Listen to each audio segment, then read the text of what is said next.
عمل کو فوکس کریں. یہ جو مذہبی لوگ فتوے لگاتے ہیں نا ذرا ذرا سی باتوں پہ گستاخی کے فتوے، یہ آپ کے لیے عذاب جان بن جائیں گے، خود مذہبی لوگوں کے لیے عذاب بن جائیں گے، کیونکہ ایسے الفاظ ہر آدمی استعمال کرتا ہے.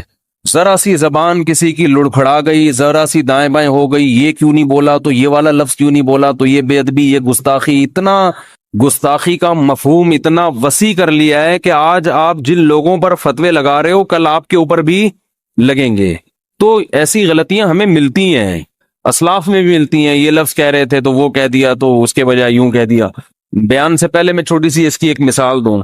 حضرت عبداللہ ابن مسعود رضی اللہ تعالی عنہ کو کسی نے بتایا کہ یہ جو حضرت خضر علیہ السلام اور موسیٰ علیہ السلام کا قرآن میں واقعہ ہے نا، کہ حضرت موسیٰ علیہ السلام کہاں گئے؟ خضر علیہ السلام سے ملنے کے لیے. کسی نے بتایا کہ فلاں شخص یہ کہتا ہے، حالانکہ وہ فلاں بھی بڑے عالم تھے، وہ یہ کہتے ہیں کہ یہ وہ والے موسیٰ نہیں ہیں، یہ کوئی اور موسیٰ ہیں. عبداللہ بن مسعود غضبناک ہوئے، انہوں نے فرمایا کذب عدو اللہ، اللہ کے دشمن نے غلط کہا ہے، جھوٹ کہا ہے. غضبناک ہو گئے کہ موسیٰ کلیم اللہ جو تھے ان کو کوئی اور موسیٰ بنا دیا.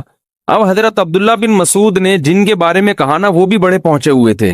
اب سوال پیدا تو ان کو اللہ کا دشمن کیوں کہہ دیا؟ اللہ کا دشمن تو کیا ہوتا ہے؟ کافر ہوتا ہے. قذبہ کا معنی جھوٹ، جبکہ وہ ثقہ ہے، نہ وہ اللہ کے دشمن ہے بلکہ وہ تو مسلمان ہیں، اور ساری امت کا عقیدہ ہے کہ وہ کیا ہیں؟ مسلمان بھی ہیں، نیک بھی ہیں.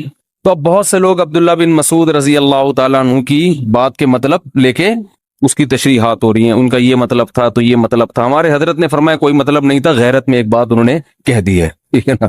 اس کی حقیقت مراد نہیں ہے کہ آپ اللہ کے دشمن کا ترجمہ کریں اللہ کے لفظ دشمن کے ساتھ، تو دشمن تو کافر ہوتا ہے. بھائی وہ ایک غیرت میں ایک بات کہہ دی کہ بھائی جو موسیٰ تھے وہ وہی موسیٰ ہیں، کوئی اور نہیں ہے.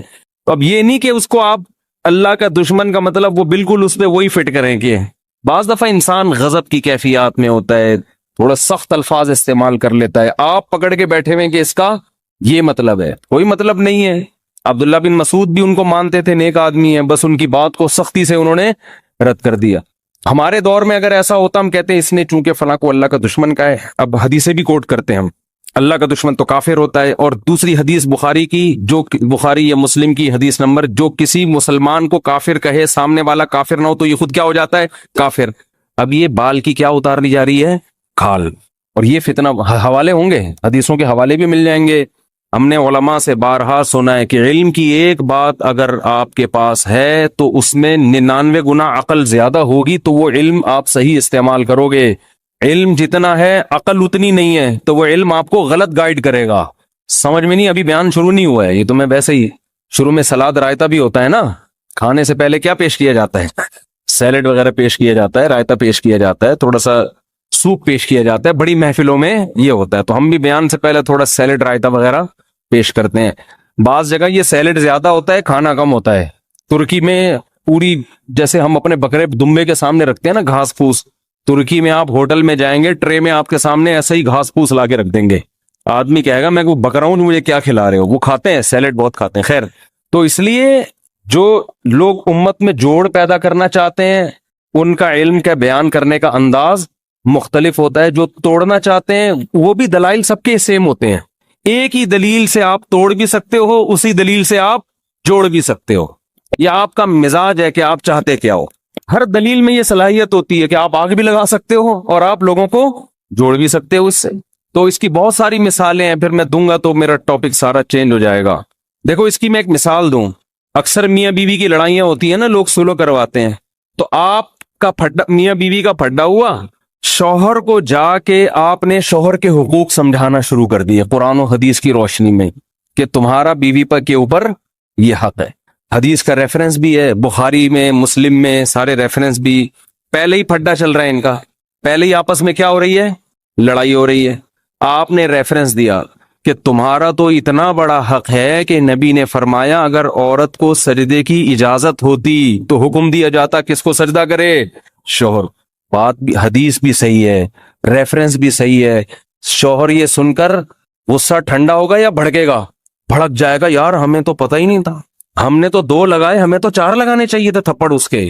میں اتنا بڑا آدمی اور اس سے تمیز سے بات نہیں کر رہی ہے، میں اتنا عظیم الشان انسان ہوں، ٹھیک ہے نا، میری اتنی ویلیو ہے کہ اگر سجدے کا حکم ہوتا کسی کو تو عورت کو حکم ہوتا کس کو سجدہ کرے؟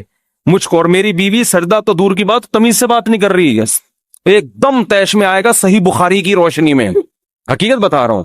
اور آپ بیوی کو جا کے بھڑکایا آپ نے کہ نبی صلی اللہ علیہ وسلم کا ارشاد ہے خیرکم خیرکم لأہلہ. حدیث کا ترجمہ بھی آپ نے کیا, پہلے لفظی ترجمہ کیا کہ حدیث میں آتا ہے سب سے بہتر انسان وہ ہے جو اپنی بیوی کے لیے سب سے بہتر ہے. اگر تمہارا میاں گھر کے باہر لوگوں سے اچھی طرح سے بات کر رہے, لوگوں سے مل رہے, تمہارے ساتھ سلوک اچھا نہیں ہے, اللہ کی نظر میں 2 ٹکے کا آدمی نہیں ہے.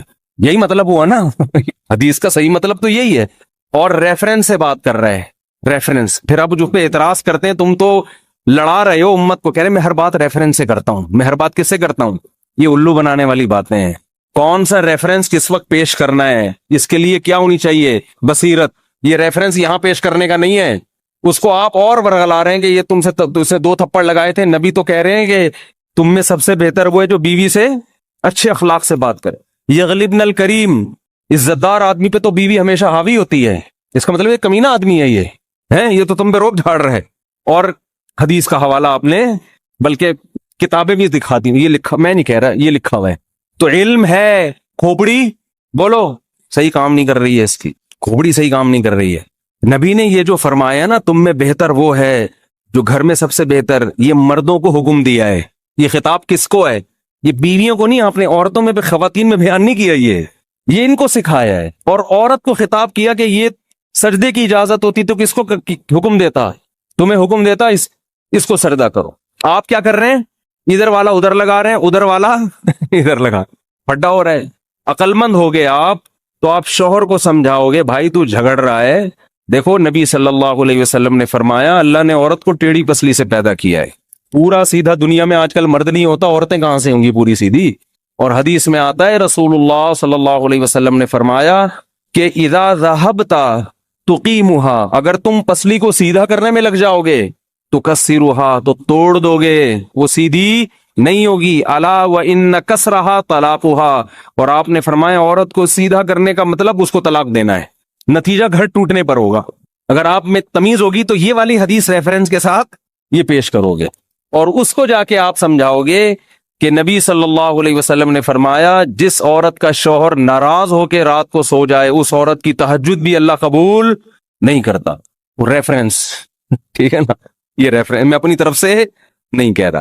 اب بات سے بات چل نکلی ہے تو کچھ حدیثیں اسی اصول سے حل ہو جاتی ہیں, بہت سی حدیثیں اسی اصول سے حل ہو جاتی. نبی صلی اللہ علیہ وسلم نے فرمایا, آج کل آپ نے دیکھا ہوگا بہت سے لوگ گناہ کرتے ہیں, کبیرہ گناہ کر رہے ہیں, گناہ پہ گناہ. جب ان کو اللہ کے عذاب سے ڈرایا جاتا ہے کہ یار اس پہ پکڑ ہے, آخرت میں عذاب ہے, کیا کر رہے ہو, دلیل دیتے ہیں کہ اللہ نے, ایک عورت نے, ایک شخص نے پیاسے کتے کو پانی پلایا, اس پہ اللہ نے اس کے سارے گناہوں کو معاف کر. تو میں بھی کچھ عیدی سینٹر میں 2-4 دیگیں دے کے آ, میں تو کتے نہیں, میں تو انسانوں کو پانی پلا رہا ہوں, پانی بھی نہیں کھانا کھلا رہا ہوں. اور وہ مدرسہ بھی میں نے کھولا ہوا ہے, اور وہ ٹرسٹ میں نے کھولا ہوا ہے, اور میں وہ جو ہے ممانی میری بیوہ ہو گئی ہیں ان کو بھی خرچ کرتا ہوں. تو میں تو ایک کتے پہ جب بخشش ہو سکتی ہے جب ایک کتے پہ انسان کی بخشش ہو سکتی ہے تو ممانی بہرحال کتے سے تو, فرض کرو ممانی کسی کی بیوہ ہوئی ہو, اللہ نہ کرے کسی کی بیوہ ہوئی ہو, ایک مثال دے رہا ہوں, وہ کتے سے تو بہرحال بہتر ہے نا. تو میری تو اللہ بخشش انشاءاللہ پوری امید ہے کرے گا, سمجھتے ہو. تو یہ اصل میں حدیث گناہگار کے لیے, بولو, یہ گناہ پر جرت دلانے کے لیے نہیں ہے کہ آپ گناہ کر رہے ہیں تو مزید کرتے چلے جائیں, 2-4 کتوں کو آپ پانی پلا دیں, اس کے لیے نہیں ہے. یہ حدیث ان لوگوں کے لیے ہے جو گناہ کر رہے ہیں لیکن اب وہ دین کی طرف آنا چاہتے ہیں, گناہوں میں لت پت ہو گئے ہیں, اب وہ مایوس ہو رہے ہیں یار ہماری زندگی میں اتنے بڑے بڑے گناہ, اب ہم نے نیکی کر کے کون سا تیر مار لیں گے, ہم نیکی کر کے ہم کون سا, بول لو نا, تیر مار لو.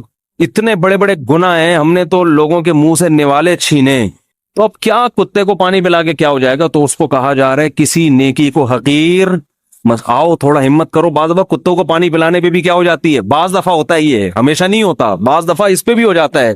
تو ہمت کر کے کچھ تو کرو, کسی نیکی کو یہ سوچ کے ہلکا مت سمجھو کہ اس کا کوئی فائدہ نہیں ہے, میں تو بڑا گناہگار ہوں.